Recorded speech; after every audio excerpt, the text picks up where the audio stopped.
네, 무지개 언약을 기억하라 라는 제목으로 창세기 9장 13절에서 27절 말씀 함께 나누겠습니다. 제가 읽겠습니다. 내가 내 무지개를 구름 속에 두었나니 이것이 나와 세상 사이의 언약의 증거니라. 내가 구름으로 땅을 덮을 때에 무지개가 구름 속에 나타나면 내가 나와 너희와 및 육체를 가진 모든 생물 사이의 내 언약을 기억하리니 다시는 물이 모든 육체를 멸하는 홍수가 되지 아니할지라.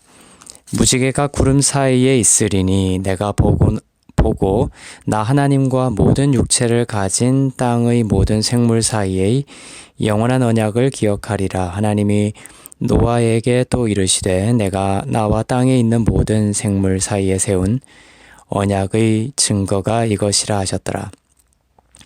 방주에서 나온 노아의 아들들은 셈과 함과 야벳이며 함은 가나안의 아버지라. 노아의 이 세 아들로부터 사람들이 온 땅에 퍼지니라. 노아가 농사를 시작하여 포도나무를 심었더니 포도주를 마시고 취하여 그 장막 안에서 벌거벗은지라. 가나안의 아버지 함이 그의 아버지의 하체를 보고 밖으로 나가서 그의 두 형제에게 알림해 셈과 야벳이 옷을 가져다가 자기들의 어깨에 메고 뒷걸음쳐 들어가서 그들의 아버지의 하체를 덮었으며 그들이 얼굴을 돌이키고 그들의 아버지 하체를 보지 아니하였더라. 노아가 술이 깨어 그의 작은 아들이 자기에게 행한 일을 알고 이에 이르되 가나안은 저주를 받아 그의 형제의 종들의 종이 되기를 원하노라 하고 또 이르되 셈의 하나님 여호와를 찬송하리로다. 가나안은 셈의 종이 되고 하나님이 야벳을 창대하게 하사 셈의 장막에 거하게 하시고 가나안은 그의 종이 되게 하시기를 원하노라 하였더라. 홍수 후에 노아가 350년을 살았고 그의 나이가 950세가 되어 죽었더라. 노아의 홍수가 끝나고 하나님께서는 노아와 그 후손과의 사이에 그리고 모든 생물들과의 사이에 무지개 언약을 세우십니다. 이 무지개 언약이 예수님을 믿는 자들에게 어떤 영적인 의미가 있느냐, 그리고 이어지는 포도주에 취한 노아의 하체를 덮는 사건이 우리들에게 던져주는 복음적 의미가 무엇이냐를 살펴보고자 합니다. 사람들이 사는 인생의 가장 큰 비극이 무엇입니까? 성공하지 못한 겁니까? 충분한 돈이 없는 것입니까? 남들처럼 그럴싸하게 살지 못하는 것입니까? 아닙니다. 인생의 비극은 여호와 하나님의 영광 가운데 있지 않다는 것이죠. 똑같은 환경이라고 하더라도 말입니다. 여호와의 영광 가운데 있는 사람은 그 환경이 그 사람을 죽이지를 못해요. 오히려 그 환경은 영광 앞에 무릎 꿇게 되고 그 하나님의 사람은 주님과 더 깊이 동행하는 더 큰 영광 가운데로 들어가게 됩니다. 반면에 아무리 좋은 환경 가운데 있더라도 여호와의 영광 가운데 있지 않는 사람이라면 그 환경은 그 사람의 영혼을 결국 잠식하게 되는 것입니다. 해답이라고 생각했던 것이 결국 그 영혼을 배신하게 되는 것이죠. 감사한 것은 무엇입니까? 오늘 하나님께서 세우신 무지개 언약이 바로 믿는 자들 가운데 여호와 하나님의 그 영광의 임재를 약속하고 있다는 것입니다. 하나님께서 이 무지개를 보실 때마다 영광 가운데 항상 임재하실 것을 우리들에게 약속하고 계십니다. 더욱 감사한 것은 무지개를 볼 때 하나님이 기억하시겠다라는 겁니다. 사람은 잊어버릴 수가 있어요. 사람은 언약에서 멀어질 수가 있습니다. 그러나 하나님께서 먼저 그 언약을 기억하시겠다 말씀하고 있습니다. 확실하다는 겁니다. 창세기 9장 13절에서 15절을 읽겠습니다. 내가 구름 속에 내 무지개를 두었으니 그것이 나와 땅 사이에 세우는 언약의 표시가 될 것이다. 내가 땅 위에 구름을 일으켜서 그 속에 무지개가 나타날 때 내가 나와 너 사이에 그리고 모든 종류의 생물들 사이에 세운 내 언약을 기억하겠다. 물이 홍수가 돼 모든 육체를 멸망시키는 일이 다시는 없을 것이다. 성경은 무지개가 바로 여호와 하나님의 영광의 형상이요 그 임재의 표현이라는 것을 말씀해주고 있습니다. 요한계시록 4장 3절입니다. 무지개가 그리스도 예수의 보좌를 둘러싸고 있는 모습입니다. 그 앉으신 이는 벽옥과 홍옥 같고 무지개가 보좌를 둘러싸고 있는데 그 모습이 에메랄드 같았습니다. 에스겔 1장 28절은 무지개가 여호와의 영광의 형상을 알려주고 있다고 기록하고 있습니다. 비오는 날 구름 속에 있는 무지개의 모습과 같이 그의 주변이 그렇게 밝게 빛났다. 이는 여호와의 영광의 형상의 모습이었다. 나는 그것을 보고 얼굴을 땅에 대고 엎드렸다. 그러자 말하는 이의 목소리가 내게 들렸다. 이처럼 무지개는 여호와의 영광, 곧 그리스도 예수의 영광이 임하는 것을 우리들에게 보여주는 것입니다. 무지개가 왜 그리스도 예수의 영광의 임재를 말하는 것입니까? 그것은 오늘 본문 15절에서 말씀하고 계신 것처럼 다시는 물로 모든 육체를 멸하지 않겠다는 하나님의 약속을 이 무지개가 나타내고 있기 때문입니다.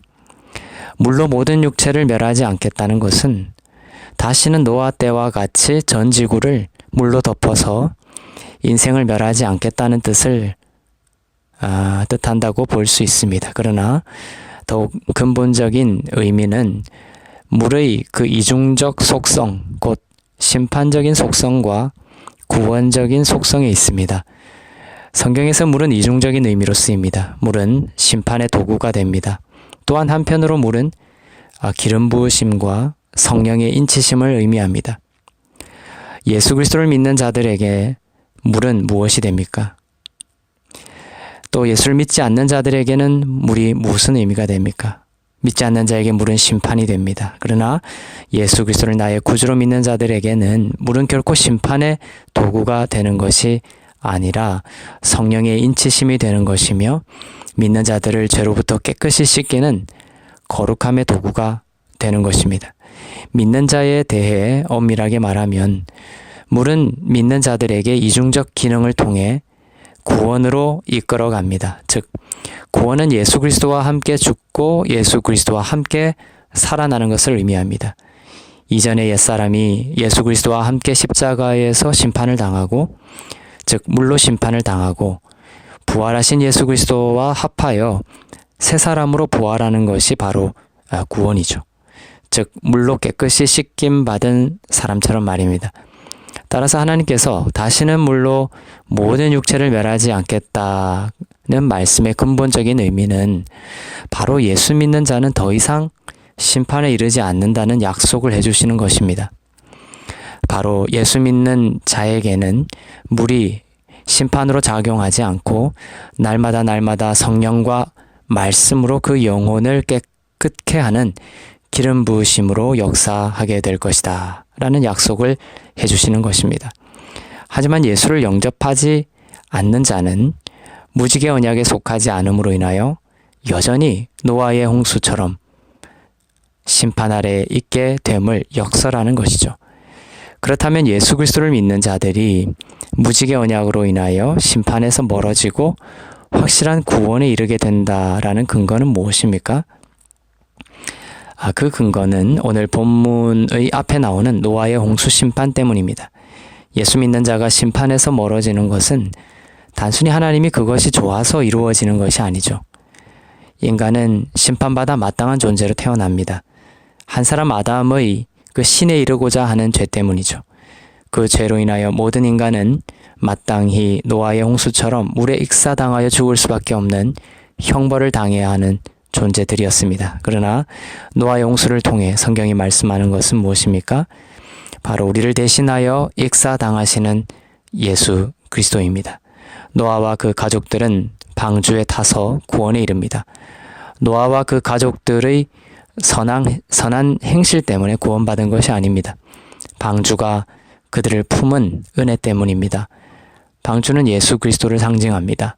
방주는 물 가운데서 수장되어 죽고 물 가운데서 올라와 부활하신 예수 그리스도의 그림입니다.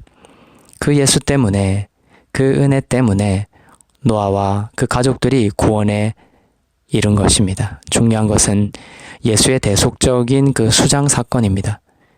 우리를 대신해 수장되신 예수 때문에 그를 믿는 우리들이 수장당하는 형벌로부터 구원의 은혜를 받게 된 것입니다.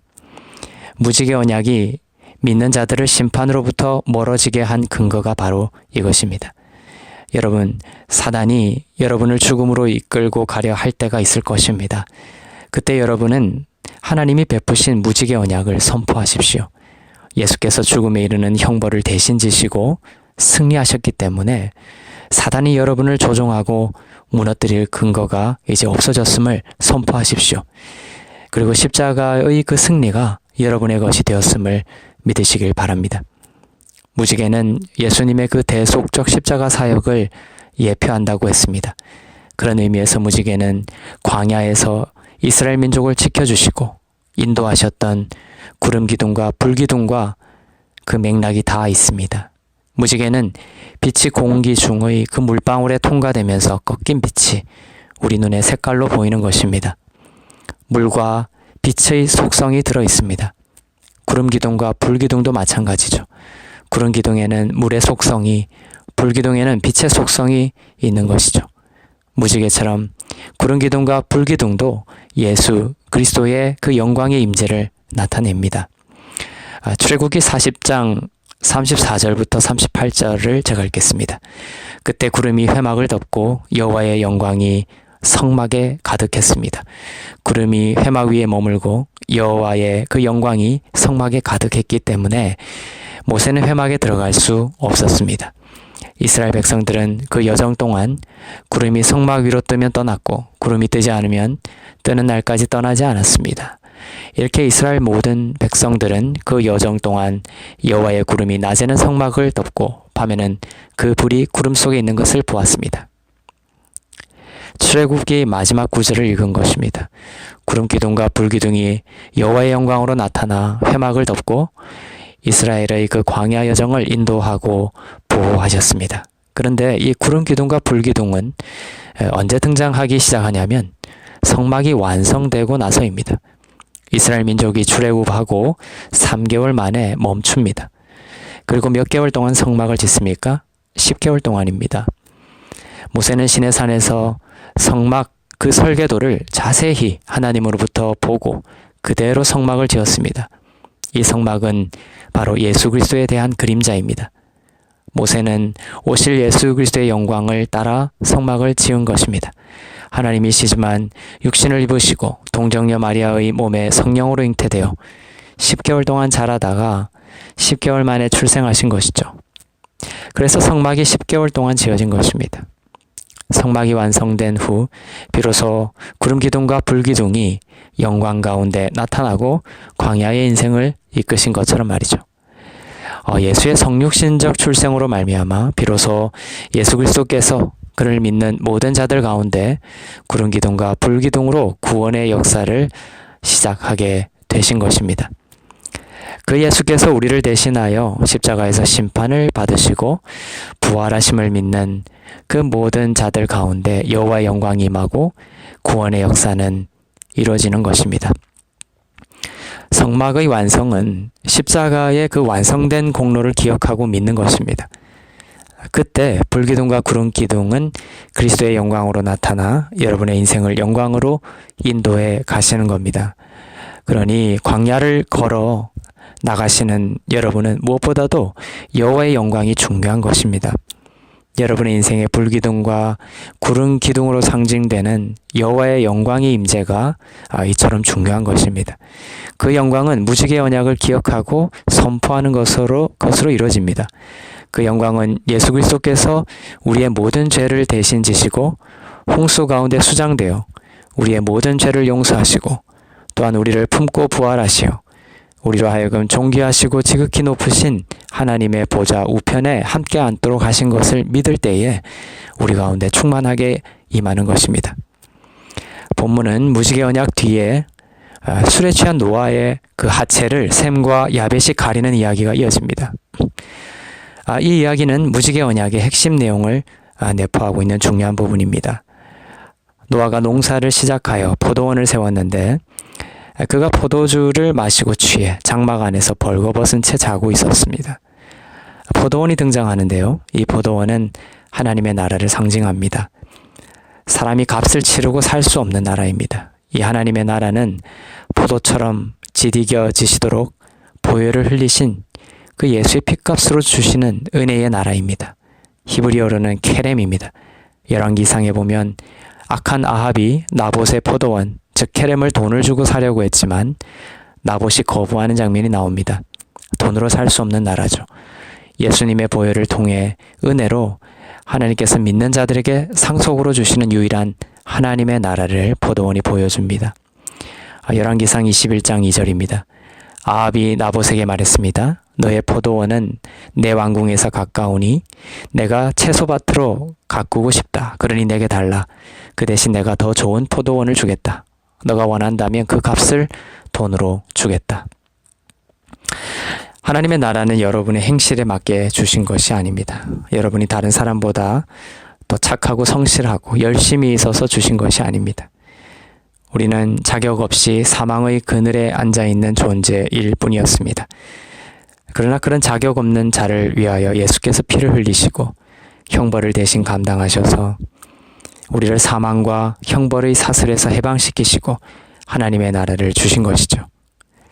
재미있는 것은 노아의 모습입니다. 노아는 홍수를 거치면서 심판의 엄중성도 알았고 홍수의 교훈을 뼈저리게 알아 정말 의인처럼 행동하며 살 것 같았던 그 노아의 모습, 그 모습이 우리의 기대를 벗어나고 있습니다.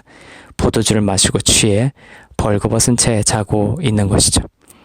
여기서 우리는 노아의 모습이 인간의 참혹한 실존이라는 것을 발견합니다. 홍수 사건을 거쳤으면서도 홍수 이전의 그 패역한 세대와 같은 모습으로 돌아가 버린 노아의 모습을 보면서 우리는 무엇을 봅니까? 인간은 어떠한 협박과 경고에도 절대 스스로 변화될 수 없는 완전히 타락한 모습으로 태어난다는 것입니다. 칼빈은 이러한 인간의 모습을 전적인 타락이다라는 단어로 표현했습니다. 그리고 인간이 참되게 변화되는 길은 저항할 수 없는 은혜라고 선언했습니다. 하나님의 은혜만이 인간을 참되게 회개케 하며 참되게 변화시킬 수 있습니다. 하나님의 은혜는 인간이 저항할 수 없는 빛입니다. 요한은 그것을 빛이 어둠에 비치되 어둠이 그 빛을 견뎌내지 못하더라 라고 표현했습니다. 벌거벗은 아버지 노아의 하체를 두 아들이 가려줍니다. 아버지의 참혹한 수치를 셈과 야벳이 뒷걸음으로 들어가서 겉옷으로 가려줍니다. 그리하여 셈과 야벳은 축복을 받죠. 반면 함은 아버지의 벌거벗은 모습을 가리지 않고 세상 가운데 드러내버립니다. 그리하여 함은 저주를 받습니다. 창세기 9장 22절에서 23절을 읽겠습니다. 가나안의 조상인 함이 자기 아버지가 벌거벗은 것을 보고는 밖에 있던 다른 두 형제에게 이 사실을 말했습니다. 그러자 셈과 야벳은 겉옷을 어깨에 걸치고 뒷걸음으로 들어가서 아버지의 벌거벗은 몸을 덮어주었습니다. 그들은 아버지가 벌거벗은 것을 보지 않으려고 얼굴을 돌렸습니다. 여기서 몸을 덮어주었다라는 단어는 카사흐라는 히브리어입니다. 덮다라는 뜻의 이 단어는 죄를 가리어서 용서하다라는 의미를 가지고 있습니다. 이 단어가 어디에서 또 사용되냐 하면 출애굽 전에 장자 죽음의 재앙이 내릴 때 양의 피를 문설주에 바른 집마다 그 장자의 죽음이 넘어가고 구원을 받았던 이야기에서 나옵니다. 또한 1년에 한 번씩 염소의 피를 가지고 대제사장이 지성소로 들어가 그 피를 속죄소에 뿌리는 이야기에서도 나옵니다. 덮다라는 이 카사흐는 이처럼 예수의 피로 바르고 덮어서 우리의 모든 죄를 잊으시고 용서하시는 하나님의 은혜를 나타내는 단어입니다. 벌거벗은 노아를 덮은 것은 단순히 겉옷으로 가린 에피소드가 아니죠. 이 사건은 예수의 피로 인해 예수의 의로움으로 인해 우리의 모든 죄가 가려지고 용서함을 받게 되는 복음의 메시지를 우리들에게 선포하고 있는 것입니다. 우리의 죄를 덮을 수 있는 것은 인간으로서는 아무것도 없습니다. 인간의 의로운 행실과 인간의 성실과 인간의 어떠한 착한 양심으로도 인간의 허다한 죄를 덮을 수 없습니다. 인간으로부터 비롯된 것은 모두 더러운 옷이며 가릴 수 없는 옷이죠. 이사야서 64장 6절이 이것을 잘 말해주고 있습니다. 우리는 모두 부정한 사람처럼 됐으니 우리가 실천한 모든 의로운 행동은 더러운 옷과 같습니다. 우리는 모두 나뭇잎처럼 시들었으니 우리의 죄가 바람처럼 우리를 쓸어내고 있습니다. 이사야 59장 6절도 인간으로부터 비롯되는 가릴 수 없는 옷을 말해주고 있습니다. 그들이 짠 거미줄로는 옷도 만들 수 없고 그들이 만든 것으로는 몸을 가릴 수도 없다. 그들이 하는 짓이란 사악한 행동뿐이고 손으로 저지르는 짓이란 폭행뿐이다. 우리의 의를 의지하지 마시길 바랍니다. 우리는 예수 믿고 의로운 삶으로 방향 전환을 하게 됩니다. 그러나 기억해야 할 것은 우리의 구원은 우리의 의로운 행동으로부터 나오는 것이 아니라는 것이죠. 우리는 인간의 시각으로 의로운 행동을 하는 것 같지만 불의를 동시에 저지르는 참혹한 상태 가운데 있습니다. 인간이 벗어날 수 없는 딜레마입니다. 의로운 삶은 하나님이 성령 안에서 주시는 선물이지 우리가 의지하고 또 우리가 하나님께 축복의 근거로 내놓을 수 있는 것이 아닙니다. 인생의 축복의 근거는 오직 예수께서 입혀주시는 의롭게 여기심에 오시며 우리가 오직 자랑할 것은 십자가밖에 없습니다. 하나님이 예수의 피로 가리신 것을 여러분이 스스로 정죄하지 마십시오. 스스로를 정죄하고 짊어지고 해결하려고 나서는 것만큼 하나님의 마음을 아프게 하는 것은 없습니다. 수고하고 무거운 짐을 주께 맡겨드리고 예수의 십자가가 나의 참혹한 죄와 형벌을 가리시고 끝없이 사랑하시며 축복하시길 원하신다는 것을 믿음으로 선포하시길 바랍니다. 사단은 영적 전쟁 가운데 여러분의 죄를 여러분이 해결하도록 끝없이 유혹하여 십자가의 능력을 무력화시킬 것입니다. 그러나 예수의 피는 내가 너희의 참혹한 죄를 대신하였으니 십자가의 승리 안에 안식하라고 우리를 초청하십니다. 죄가 변하여 죄가 되었음을 기억하라는 겁니다. 이것이 무지개 언약의 내용입니다. 그리스도 예수 안에서 모든 정죄함이 끊어졌습니다. 그 기쁨으로 예수의 삶을 쫓아가시기를 바랍니다. 묶임에서 풀려날 것입니다. 성령께서 그렇게 하실 것입니다. 다윗은 우리들의 세대를 동경했습니다. 예수의 십자가가 성취된 세대, 곧 우리들이 살아가는 은혜의 세대를 다윗은 사모하고 부러워했습니다. 그 은혜의 세대는 바로 주님께서 예수의 의로움으로 믿는 자들의 죄를 가려주시고 우리의 자격이 아닌 예수님을 근거로 축복하시는 세대입니다. 로마서 4장 6절에서 8절입니다. 행위와 상관없이 하나님께 의롭다고 인정받는 사람의 복에 대해 다윗도 이렇게 말합니다. 주께서 불법을 용서하시고 죄를 덮어주시는 사람은 복이 있고 주께서 그 죄를 인정치 않으실 사람은 복이 있도다.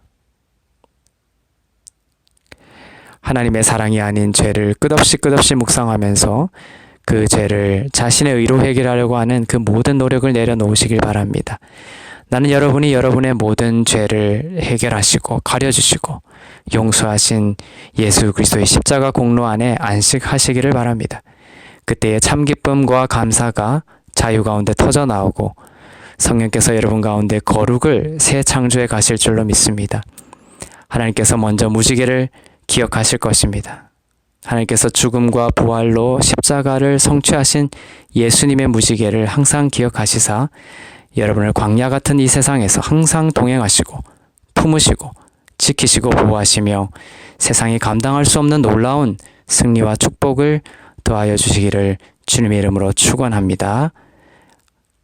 하나님께서 죽음과 부활로 십자가를 성취하신 예수님의 무지개를 항상 기억하시사 여러분을 광야 같은 이 세상에서 항상 동행하시고 품으시고 지키시고 보호하시며 세상이 감당할 수 없는 놀라운 승리와 축복을 더하여 주시기를 주님의 이름으로 축원합니다.